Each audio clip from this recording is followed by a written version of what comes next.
How to add a video to your iCloud on iPhone. To get started, first of all go ahead and open up the Safari web browser on your phone.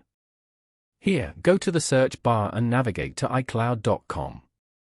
Once logged in, tap on the Drive option as shown to view your media library. Once you're here in your iCloud Drive, tap on the Upload icon at the top of the screen.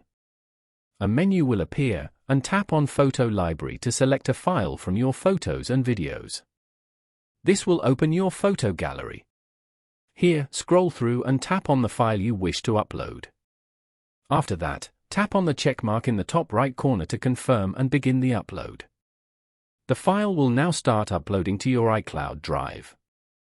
You can monitor the progress by tapping on the status bar at the bottom of the screen. Following these steps, you can easily add a video to your iCloud on an iPhone. Thank you for watching. Please leave a like if this tutorial helped you, or leave a comment below if you have any questions related to the video.